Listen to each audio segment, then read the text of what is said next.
Hi all, and welcome to the presentation, Putting Your Jamf Pro Inventory to Work with Visualizations. Just before we start, I'm just going to leave this on screen for a second, and this will be made available after.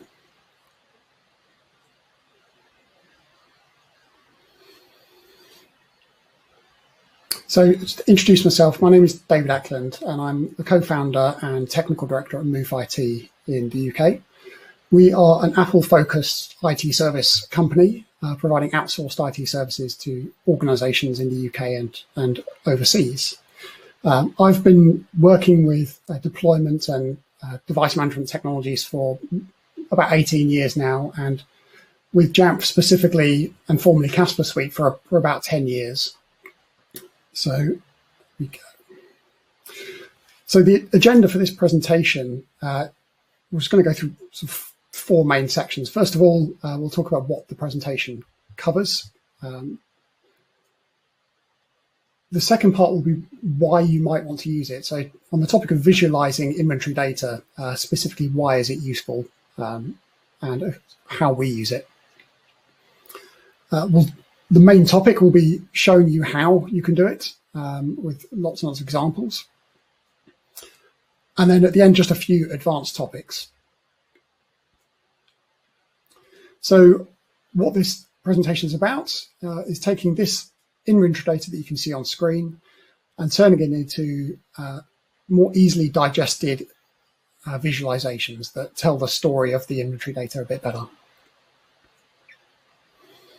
Some of the reasons why we do this, we have to present data to our clients quite often. A very popular topic these days is security compliance reporting. So showing that all the devices that are managed with Jamf are compliant to the organization security standard.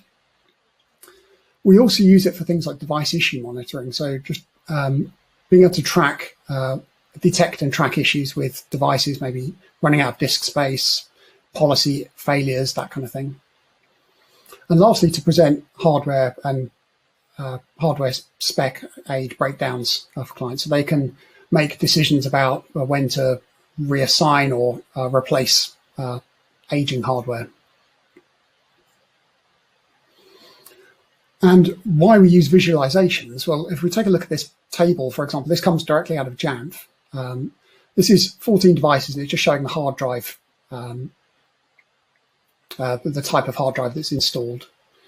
And as you can see, even though it's only 14 devices, it's quite difficult to get a feel for what the split is between different types of hard drives. Compare that to this alternative layout. It's much easier to digest the information, and our brains can digest visual information way quicker than we can text. Another example is this table that has macOS versions. Again, how many devices are running 10.15.2, for example, is just a bit hard to pick out. And imagine if you have hundreds or thousands or more devices in a list, it's going to be near impossible. Compared to a table layout with a bar chart layout, that's much easier to view. So that's kind of the why. I just want to touch on some of the Jamf Pro native capabilities just before we get started into the external tools. So we've got the dashboard we're familiar with, we've got advanced searches, and we've got CSV reports. So the dashboard, you see this every time you log in to Jamf Pro, so you'll be very familiar with it. And it's kind of got two capabilities. One is to display a box with a count of devices, typically linked to a smart group. And the other is to display that kind of donut chart, which is kind of a deployment status. So how many devices have received a given policy, or in this case, a kernel extension config profile. You can also create an advanced search, which you specify your search criteria and then what fields you want to display in the advanced search. It's designed specifically for reporting, and as you've probably noticed before, you can't scope things to an advanced search. It also includes all devices in there, managed or unmanaged, whereas smart groups will only include managed devices. And lastly, with these advanced searches, you can export a CSV report, which looks a bit like this, or if you've set up SMTP, then have it emailed to you. So the potential is to, as I've mentioned just now, present the data in much nicer ways, or ways that it's easier to digest. So there's a nicer looking donut chart. This is showing how many devices, a count of devices that have been up for over 20 days and probably need a reboot. And this is actually done in a timeline view, which is one of the slightly more advanced topics we'll talk about in a minute. So let's get into the how. We're basically taking 3 steps. So the external visualization setup,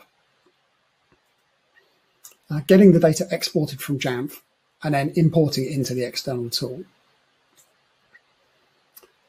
So the first thing you have to do is to prepare your data. There's a few different things I'll just point out here just to consider. First of all, there's lots of standard fields in the Jamf inventory for like disk encryption, system integrity protection, and so on. In some cases, we build extension attributes for these anyway, even though they exist. This is just so we can control the text that comes out the other end.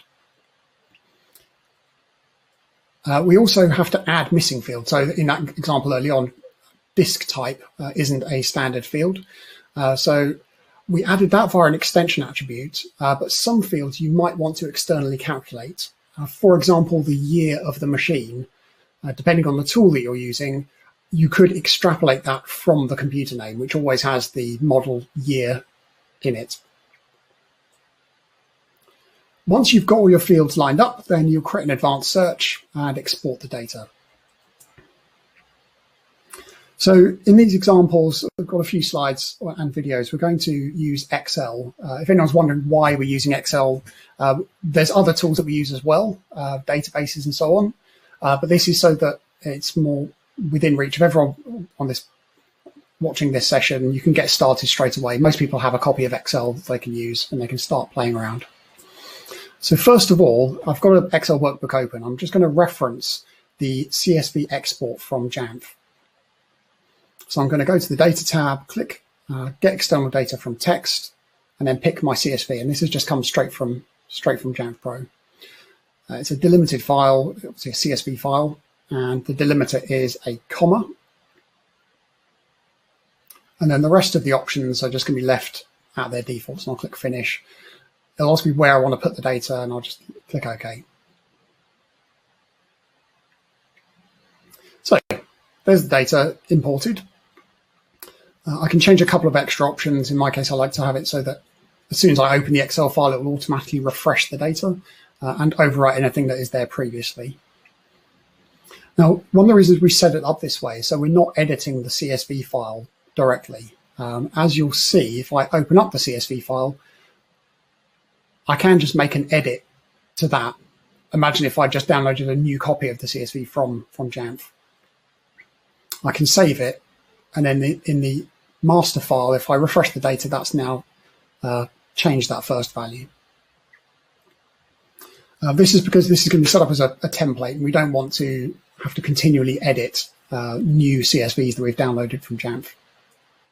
Okay, so we're going to start just by applying a bit of conditional formatting to this template file. This is just one of the simple tricks you can perform before we start making more advanced visualizations. So there's 3 rules we're just going to add in. First of all, we're going to add in a rule that says if the row is empty, don't apply any formatting at all.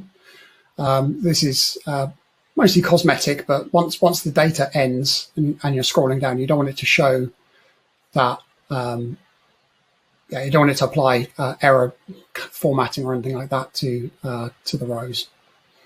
So we'll select Customize Format and just click OK, which means no format. And then this will apply to the whole data set.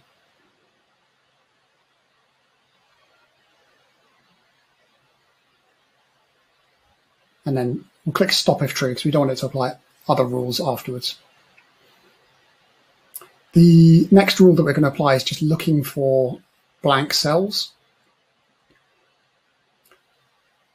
So this is one of the easier ones, so we can just pick contains blanks and then is red.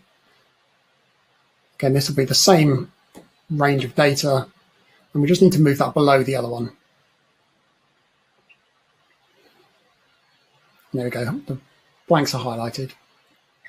And then the last rule is just going to check the last check-in date. I'm going to highlight cells that are more than 30 days old. So again, back to conditional formatting and managing rules. Click Add, and then add in a new formula.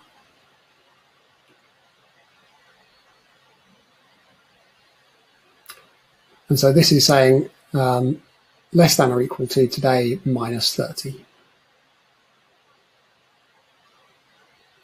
Now if we click OK, and again we'll move that down, click OK again, and then we're highlighting the cells that are over 30 days old, which obviously in Jamf's world, if devices haven't checked in for more than 30 days, it indicates some kind of problem.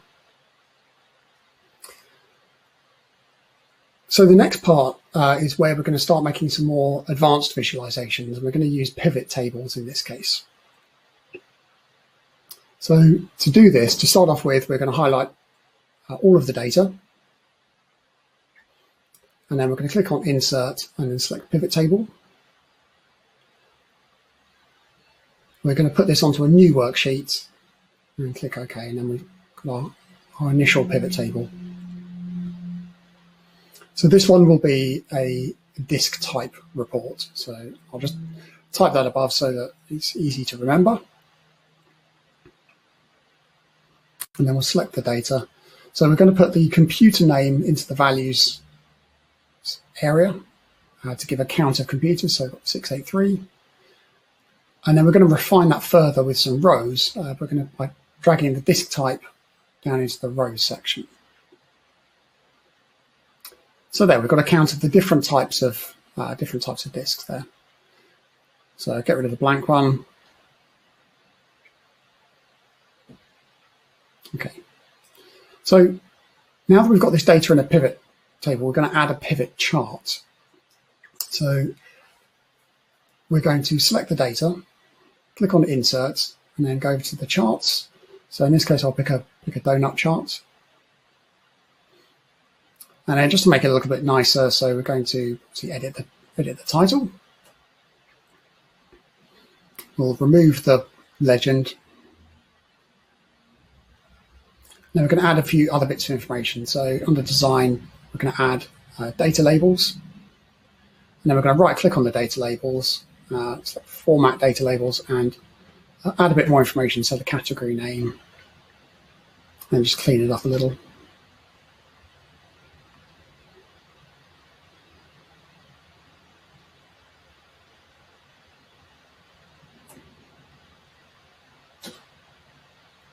Okay. So you can see a little bit more formatting and tidying up, but there we've got our disk type chart. Another example would be to create a chart that shows you the top 10 Mac models within your organization. So this one, similar start. So we'll select all the data, click Insert Pivot Table, and we're going to pick the existing worksheet.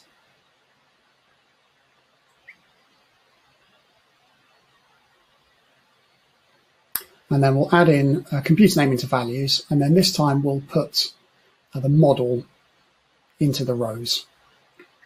As you can see, there's lots of different types of Macs in this example, and we don't want all of them. We don't want to kind of filter it out, so we can do that now. So we'll click this little arrow. First of all, we're going to sort it, because otherwise the bar chart will look pretty messy if it's not organized. We're going to sort by count of computer names. And then by value, we're going to pick top 10, type in 10, and then that will just filter it down, because we don't really care about all the ones and twos. We just want to know where the majority of the devices are. The next thing, again, is just to add in a chart. So we'll put in a horizontal bar chart.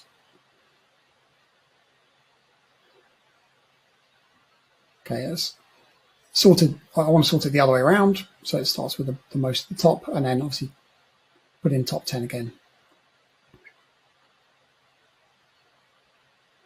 And then after that, it's really just a case of cleaning it up, getting rid of that legend that doesn't add any value, changing the chart title and so on. But there's a nice top 10 of the Mac models.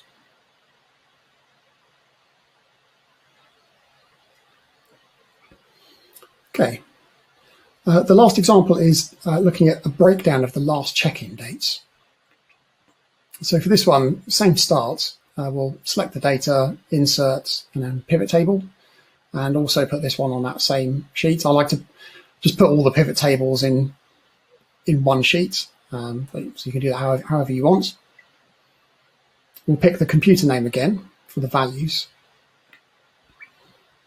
and then put the last check-in for the rows. Now this has a lot of data in there because it puts the dates and the time, so there's loads and loads of unique values. So we'll filter out anything earlier than 2014, but these Excel will automatically group the data for you so that it doesn't have a list that's 600 items long.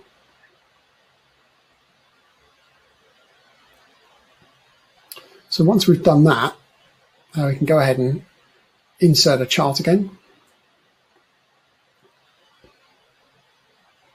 So we'll pick a bar chart, get rid of that legend, and then just change the title again. Now the nice thing about this chart is it is dynamic or linked to the groups. So we'll just add in some data labels so we can see the actual values and remove the outline.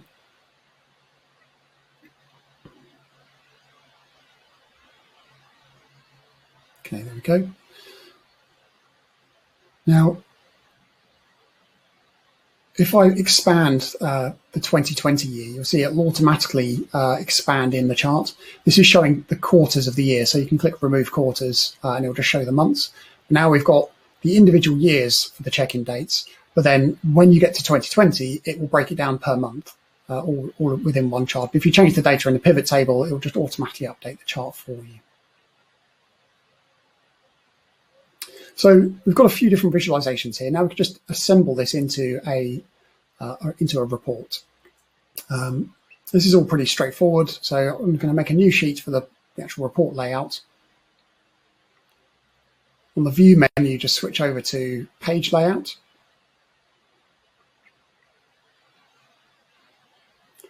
And I'm going to put in a few things. So I'm going to put in a logo for the header. And then the left-hand side, I'll put the file name. And the right, I'll put the date.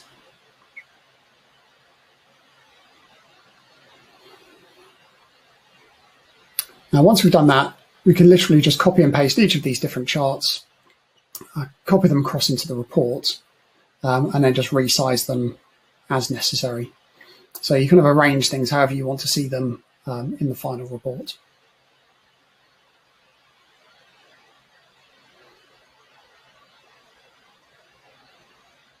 Okay. And then so on, go back, get the next one, and copy and paste and keep resizing until it looks right. This can then be printed and saved as a PDF and emailed around to people as much as you like. And the great thing is you just give it the new CSV from Jamf whenever you want to update the data, and you don't have to edit any of the report layout. So that's creating a basic report. Something I mentioned at the start was just adding in a timeline view. So I'm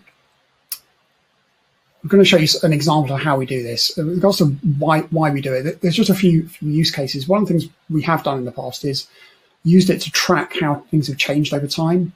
If there's some particular issues with a bunch of machines and the technicians are working on it, rather than just looking at the final end goal, it's nice to see that things are progressing in the right direction. Which you could do with a time series. And there's cases where we don't want to do that. We were actually using a time series for security reporting, but we found really the current state of the security compliance was the important thing. How it was 6 months ago didn't really add any value. So let's have a look at how we do this. And a couple of things just to consider. So this does make things a little more complicated. First of all, the data size can get a lot bigger, so you have to be slightly careful there because you're basically adding in the same inventory data over and over and over again. And also the solution complexity is way more complicated than just linking a CSV file to an Excel file. The way we're doing it with Excel is to have our original CSVs from Jamf, append them all to a single master CSV, and then import that into the report. So a little example here. Now we've got our template report. On top of that, we've got one of the original CSVs and we've got the master CSV file, but we've added a date column here. You can see it's all 1st of July in this case. Now Jamf doesn't have date stamps in this way. So this is something after the CSV has been exported from Jamf, you'll have to add in separately. We can do this programmatically, however. So you can see that Excel file is reading from the CSV file, and as you can see in this screenshot, it's all 1st of July.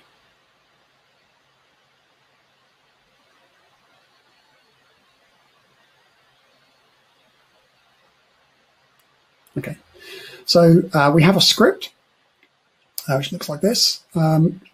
And what this script is doing is setting a couple of folder variables, so where it's going to store the data. It will ask in the terminal for the original file, or for the CSV file from Jamf. Once you've given it that information, it's going to copy the CSV file and change its name and put it in the source files folder. It's then going to use this command on row 14 to insert the date into the CSV file, and then it's going to append that data to the master CSV file. So let's go ahead and run this, and you can just see what it does.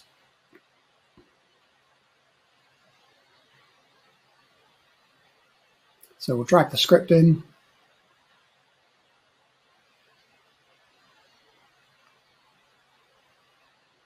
And then we'll drag in the original CSV file from Jamf. So it only takes a second. Now if I look at the master CSV file, that's now got 2 sets of data. So it's got the data from the 1st and then also from the 2nd of August. And in the template report, all I have to do is refresh the data. And now if I use the filter option, you'll see that there's now 2 dates in there, July the 1st, August the 2nd. So we can use this to show how things have changed over time. In this particular example, we're just looking at how file vault has changed. So we use the existing sheet. And unlike before, so we'll use the computer name.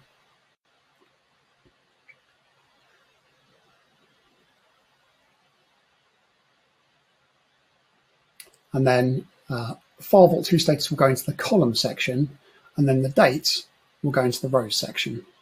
It's automatically done this grouping thing again. In this case, there's only 2 dates in there, so we don't need to do this. So I'm just going to right click and say ungroup. And then I'm going to filter out a couple of the, so the blanks and a couple of the encryption statuses that we're not interested in.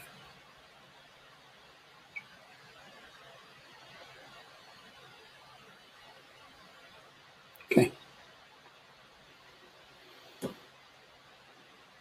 And now if I go over to insert and add in a chart, this will look a little different. So this will have 2 different values. So we can see the data from the 1st of July and then the data from the 2nd of August and how things have changed. As you can see, the number of devices that are encrypted has gone up. The number of devices unencrypted has gone down. And then we can obviously apply whatever formatting we want. And as you add more data sets, this would tell a story over time.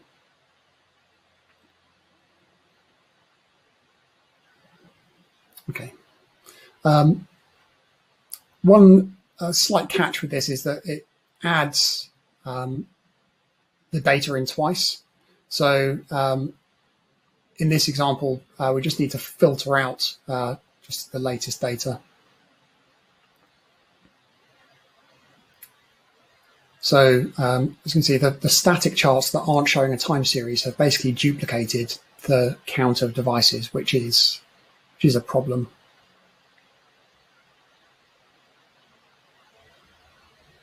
So we can see there it should be 683 devices, but instead it's sort of 1,300. This will obviously skew the numbers in the other charts. So we just need to show only the latest data. So we can do this just by adding another column, call it latest data, and then add a formula into the cells next to it. So this will say if the date to the left is the maximum of all of the data in that row, in that column, then as in if it's the newest date, then display a 1, otherwise display a 0. And then that gives us a nice on-off toggle button that we can use as a filter on the rest of the data. And we'll just drag that down. Okay. So the last thing, just to quickly touch on, is some of the advanced things you can do. So automation and databases. Just touching on databases first of all. So there's a few reasons why you'd want to use these. The concept is fairly simple. You get the data pulled from Jamf.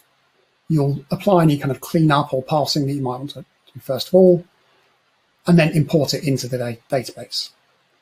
Obviously, there's lots of different types of databases, so I won't cover all of them.